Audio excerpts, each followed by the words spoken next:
You know what? I am so full, but we invited you to a party. And we started this party with an appetizer. We started with an appetizer. We shared with you the purpose of the gathering today. We shared with you why we are here. We shared with you Waqar came on board and he gave us a powerful presentation of what is happening in Pakistan. We had Mariam come on board and Mariam sang us into the clouds. And then we had Peter Quest from Kenya. Oh my goodness. He talked to us about what Kenya is doing to groom young people and prepare them for leadership. Then we had Juan Ortiz all the way from Nicaragua, and Juan poured his heart out. He shared with us the value of being a humanitarian and serving humanity. And then now we have Fanta. Ajindumbe Job shared a powerful poem. My goodness, we have given you the appetizer. We have given you the meal, and we are not done yet, so don't go anywhere. Do not move. Do not go anywhere. We are still feeding you. Welcome to the table. Welcome to the party. Thank you for joining us. This is International Youth Day celebration hosted by Coaches of Influence Foundation in partnership with Global Youth Leadership Network. The former organization is headquartered in the United States. The latter organization is headquartered in South Africa. Both organizations work with youth, not only locally, but globally. And I hope that you are being fed with knowledge. I hope that you are being inspired. I hope that you are given everything you need so you can leave this platform today and take off running in the right direction. I hope that you remember our theme for today is positioning the youth for sustainable impact. And this theme is inspired by the UN Sustainable Development Goal number 8, which focuses on youth education, training, and employment. Our final speaker, we are not done yet though. We are giving you the second half of the meal and we still have dessert. So do not go anywhere. Our final speaker is a young man from the great nation of Ghana, Michael Blankson. Michael, can you join me on the platform? Michael, welcome. Hello, can you hear me? Thank you very much, Dr. Ellis. From the outset, I would like to say a very big thank you to the organizers of this forum and to your team as well for offering me this excellent opportunity to speak to some issues that, of course, if not all present here today through this virtual forum, but we are very passionate about. I must say that this is a real opportunity and to add my voice to an international discourse that speaks to empower today's youth for a sustainable impact. Yes. Thank you so much, Michael. You are a powerful, powerful, powerful youth. Michael, you were born and raised and educated in Ghana. You were born, raised, educated, and now work in Ghana. You are a United Nations fellow, and you currently work as a program associate with the African Health Innovation Center in Ghana. In your role, Michael, you are involved in entrepreneurship and youth development projects, including the UNICEF Startup Lab, UN Populations Fund, and the list goes on. Michael, at your age, you already have a biography that is 2 pages long. Michael, I cannot wait to see you become the future president of Ghana, because I know the world needs your contribution. The world needs you. Thank you. Thank you very much. Thank you. Michael, just so you know, you are not only, it's not just few of us here listening to you. You are going to inspire people from more than 35 countries around the globe right now, 35 and counting. Panama is in the house, Michael. Burkina Faso is here. Botswana, Turkey, Togo, Qatar, Yemen, Nigeria, Sierra Leone, Benin, Mauritius, Egypt, Burundi, Nepal, India, Madagascar, Liberia, El Salvador, Somalia, Pakistan, Niger, USA, Ghana, Oman, Senegal, Nicaragua, Mexico, Brazil, Netherlands, Gambia, Rwanda, Kenya, South Africa. Thank you so much, all of you viewers from around the globe. Thank you for joining us today as we celebrate International Youth Day, and as we celebrate these young and powerful young people that are doing great and wonderful things all over the globe. Michael, on to you. Hello, Dr. Ellis. Michael, Okay. I would like to ask you, Michael. Michael, you have walked a journey. At your age, you have already walked a journey. You attended a few schools, and I'll allow you to tell us about those schools. And you currently work full time, and you're also still a student. Michael, the question I want to ask you is, what are the challenges to achieving sustainable development goal number 8? What are the challenges that you know, that you have seen, that you have experienced of achieving sustainable development goal number 8, which the UN's vision is for every young person to have great education, good training, and position them for employment? Michael, take it away. Thank you very much, Dr. Ellis. I would also want to add my voice to my colleagues who already spoke. I would also want to say that there's a passion that grew up in me, and I would like to speak from that perspective. While growing up, I knew myself to be a very compassionate person, but I didn't know that I had another dimension to that. Somewhere around the year 2011, while watching BBC News, I chanced on gruesome war scenes, which I later discovered to have been the Sudanese conflict in South Kordofan by the Blue Nile, where millions died and then thousands were misplaced. That was when I got to know that children actually did die of hunger in Africa and some other parts of the world. I was shocked. I was shocked not because I was born with a silver spoon, but but because I never thought that people could actually die of hunger, because some of us woke up every morning to meals. So these war crises sent a reaction of sadness and anger down to my belly. And I remember questioning anybody around me. I questioned my parents a lot. I questioned my tutors a lot. I questioned my siblings a lot. And anybody that I felt could answer me around that capacity. And this led to a proper self-introspection that kindled my passion for youth development, conflict, peace and security, diplomacy, health, and especially in Africa. I vowed that my career would be around eliminating poverty, hunger, malnutrition, and conflict resolution. Later on, I enrolled in an undergraduate program in development studies with my focus on grassroots field engagement and humanitarian crisis at Valley View University. Fast forward, like you mentioned, I am a United Nations Youth Fellow, currently working as a program associate with the African Health Innovation Center on entrepreneurship and youth development projects, including the UNICEF Startup Lab, the United Nations Population Fund program, yearly fellowship program, LAFIA Innovators, which involves impact hubs around the globe. And I'm also the Secretary General for the International Model United Nations. I would like to say that the main challenges in achieving the SDG goal number 8, which is decent work and economic growth, I would like to put them in three folds. I would like to say the first one is youth unemployment and education, right? According to UNDP, there's an estimated about 172 million people worldwide who are without work. That was way back in 2018. And that unemployment rate was about 5%. As a result of expanding labor force, the number of unemployed is projected to increase every year by 1 million, But there is a correlational relationship between what education is and then unemployment. The fact is that usually there is a gap or there's a disconnect between what young people are actually taught in schools and what the industry actually demands. Our educational system, specifically speaking from a Ghanaian perspective, is very, very theoretical.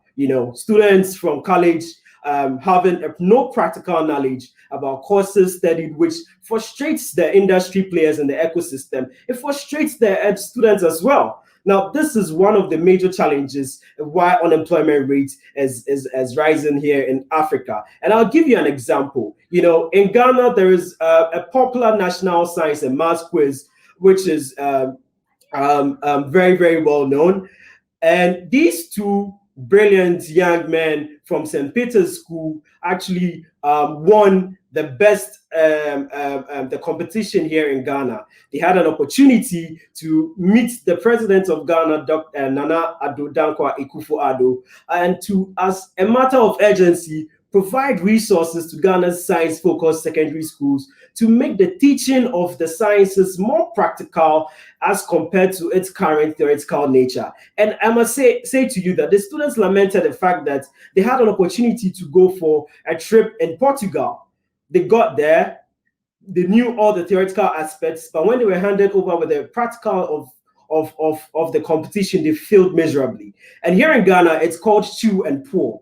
And I, for once, was lucky to have been in a private school where we used a pragmatic approach in teaching. Every now and then, we have grassroots field experiences to test our knowledge gained through practical and first-hand experience.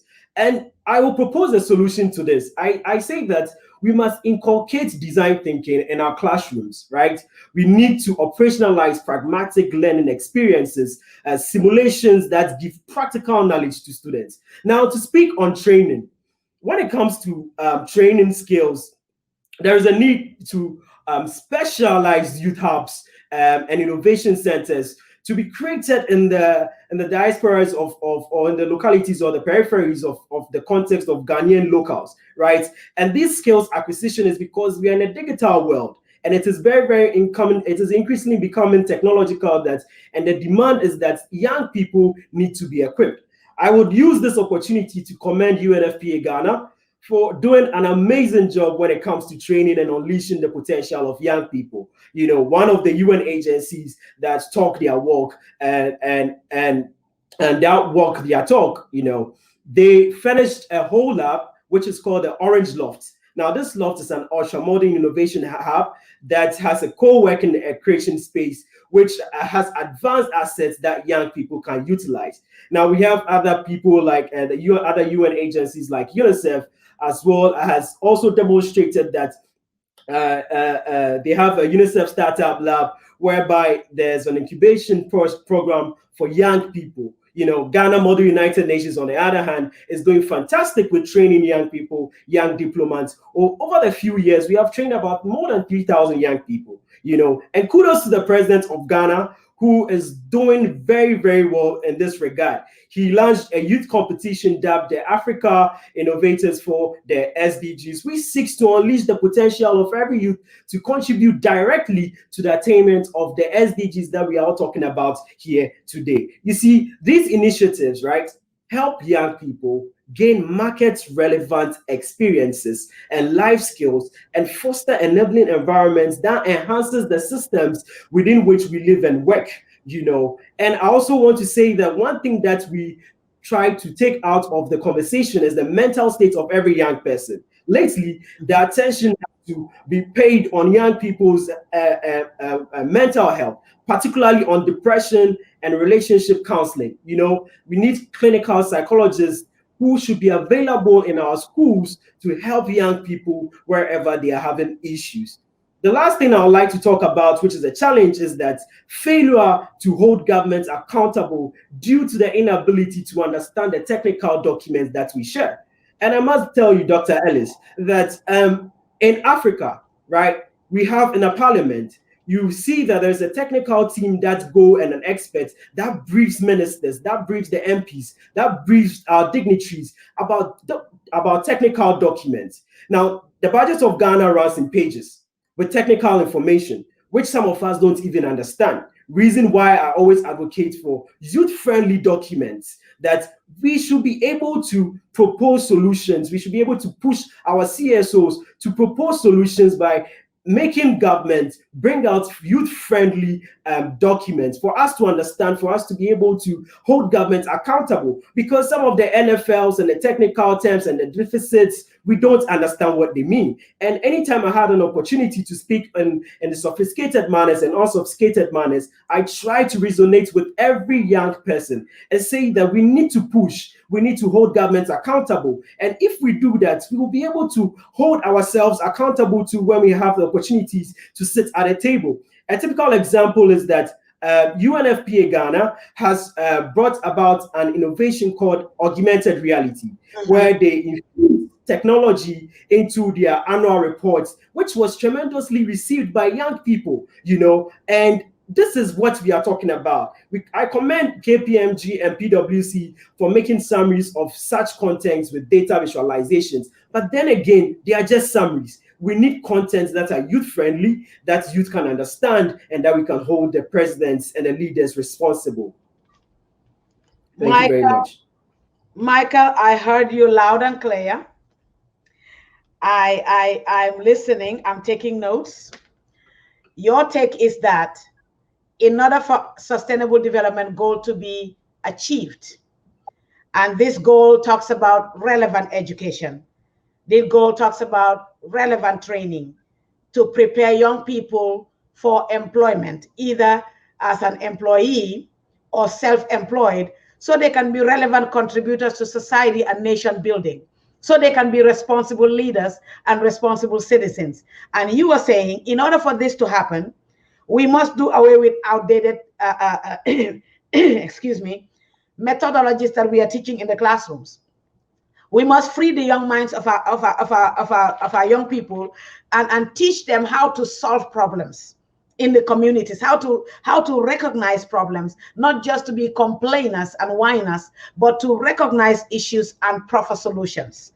You are saying that we need to consider the mental state of young people, that we need to know that young people deal with depression. They have relationship crisis.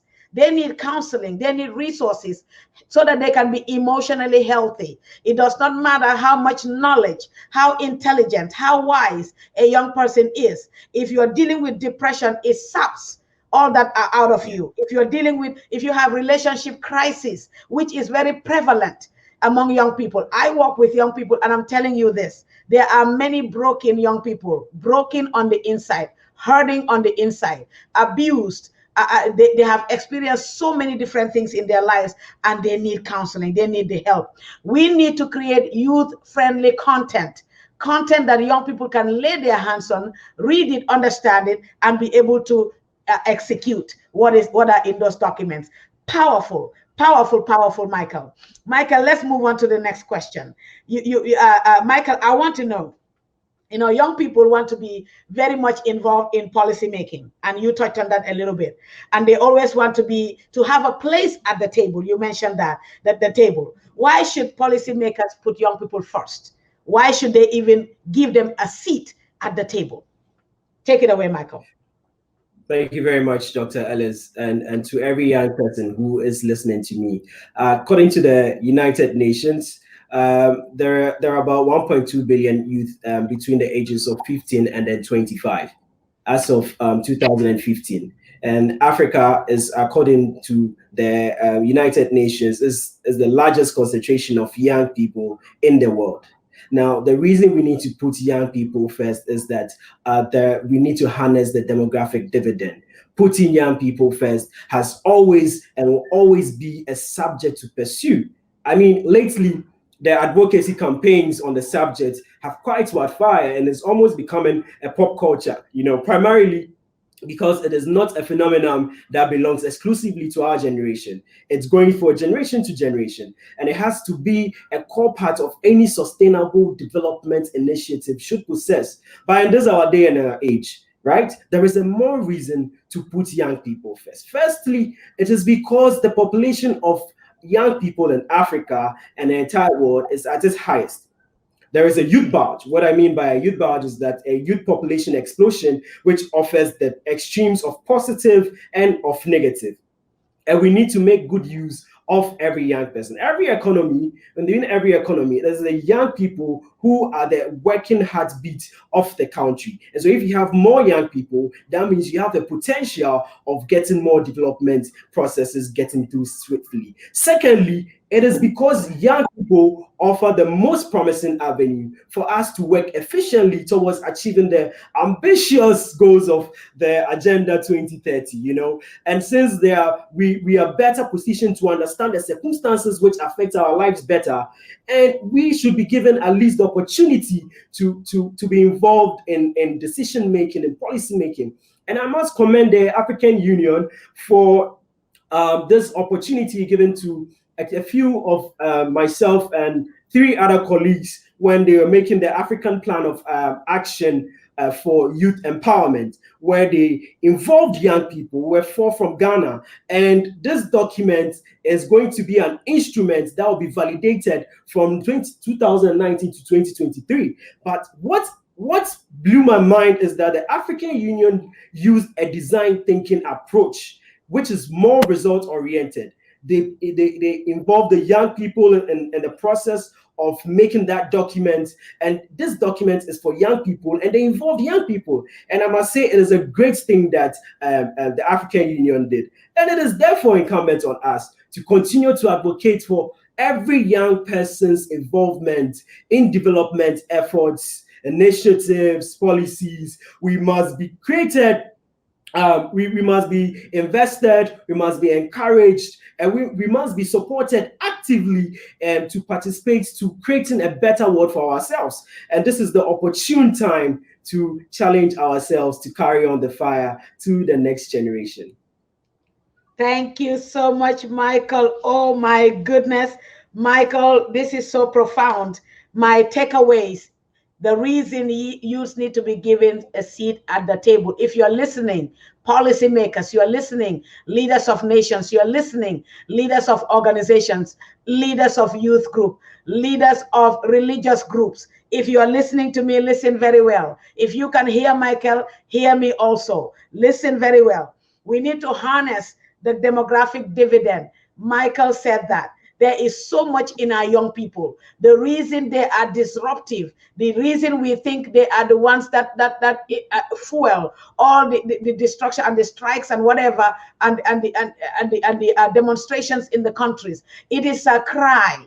We are here. We want to be involved. If people have so much energy and their energy is not channeled in a positive way, they will channel it in a negative direction. We need to engage them. We need to understand the needs of young people. And sometimes only young people can understand the needs of young people. An older generation may not be able to understand the depth and the need of young people having a relationship counselor. Because when they were growing up, they didn't have one. They lived life in trial and error. But today, Michael is saying, in our world today, we need a relationship counselor. If you have an organization and you're working with us as a young person, you need to come to our level and be ready and prepared to talk to us about our relationships. If you ignore it, we are unhealthy. It turns to depression. And when we are depressed, we cannot add value. So I hope that everyone is listening and listening very well like I am listening. Michael, this is so profound. You know, I can stay here all day with you. Michael, one last thing I would like to ask you is that what kindled your passion for youth development? You have traveled a journey. My goodness. I don't know where I was. I'm trying to think. Where was I when I was your age? I don't even know. I don't even know what I was doing at the time. But you what kindled your passion for youth development, for conflict, for peace and security, diplomacy and health? You are in every category. Michael, what inspired you? I know this is something maybe I should have asked you in the very beginning, but I wanted them to hear from you first, so that when you talk about what inspired you, they will be able to understand why you are doing what you're doing today. What inspired you, Michael? Thank you very much, Dr. Ellis. In the beginning of my submission, I quite remember speaking on what kindled my passion, which is when I saw that gruesome images of young children or young people who were dying of hunger in Sudan. And I must say that was when I got to know that young people or children could actually die of hunger. And this led to a proper self-introspection that led to me getting myself involved in youth policies, diplomacy, health, and conflict security, etc. And that has pushed me into learning a master's in conflict, peace, and security currently. Michael, you know what I like about this story? I wonder how many young people today listen to BBC News. I wonder how many young people today are in tune with their emotions to even think, to even hear such a thing in the news and think, oh my goodness, what can I do at my level to contribute, to change this? Why should a child be hungry in a country when I have more than enough? When I eat and throw in the trash, and a child is hungry in my backyard. And I wonder how many young people are thinking along those lines. I wonder how many people are spending their time productively to understand the issues of the world. Young people, listen up and listen to me. When I talk to a lot of young people, especially in my nation, the Gambia, a lot of them, they want to be president. They want to be politicians. They want to be in parliament. Oh my God. The knowledge you are acquiring from university and whatever you have learned in school, all that knowledge, that knowledge in your head is not what leadership is. Leadership is being connected emotionally to the people that you are called to serve. Leadership is understanding the issues around you. Leadership is being engaged in the community. Leadership is being able to identify issues. And do you have solutions in you, or can you surround yourself with people with solutions? I don't know who's listening to me, but if you are here on the line, I want to see thumbs up for Michael. I want to see hearts going. I want to see comments. Everybody get on your keyboard and send something. This is powerful. This conversation we are having right here is life-changing. Michael, I don't know what to say. I'm hardly short of words, but I am short of words right now. Michael Blankson, continue to embrace learning and innovation. On behalf of Coaches of Influence Foundation and Guyleen, I want to thank you for pouring out your heart, Michael. And I believe that you have impacted many people with your wisdom. Thank you so much for being here. And you and I, we just started a journey. We're working together. So I'm looking forward to what the future holds. Yes, Michael, go ahead. Okay. If I have a second, sure. I would also advise every young person that we need to stop doing what we love doing and start investing in what we love doing. In order to achieve that, what you must, in order to achieve what you love doing, you must hate what you love doing. And what I mean by that is that when I was young, I hated reading. I hated waking up at midnight to read my stuff. But now, I have to, in order for me to do what I love doing, that is saving humanity, I need to go back to my books. And these are the things that I hated. So in order for you to love to do what you love doing, you need to start investing in yourself. And every young person, invest in yourself as a young person. Grow your network, for your network is your network. Surround yourself with people of equal value, and validated learning is where you record your failures and read and visit them and then correct all those things. And I would like to end my submission by quoting Kofi Annan by saying that as we as young people have confidence in the young people, give them a chance and they will surprise you. Thank you very much, Dr. Ellis, and thank you very much for our listeners who are all over the world. And thank you very much for this opportunity. Thank you so much, Michael. Thank you so much, viewers. My goodness, we invited you to a party. And if you believe that this party was worth your time, can we get a thumbs up? Can we get a high five?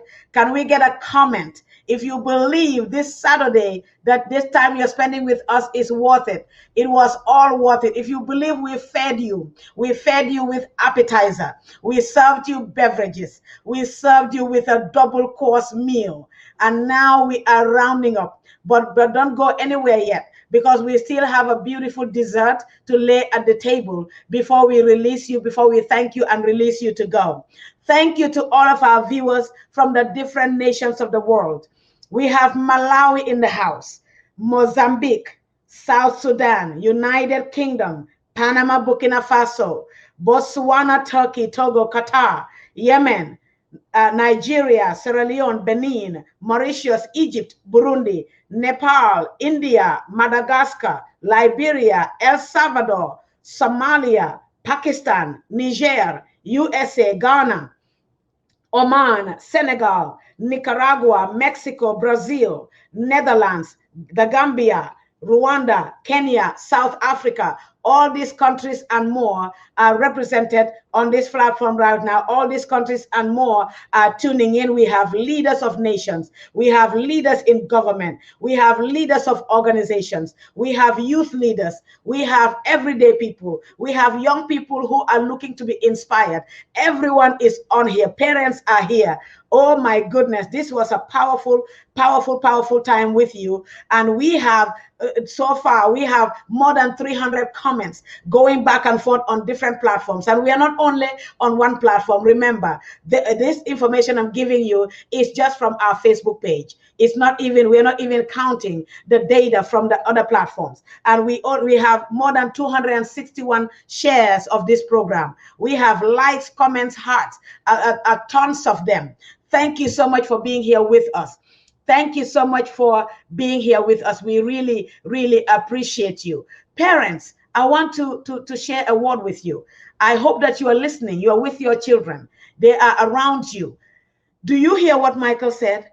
Do you hear what Michael learned just by getting plugged into different organizations? Do you hear what Michael have learned just by doing other things outside of just going to school?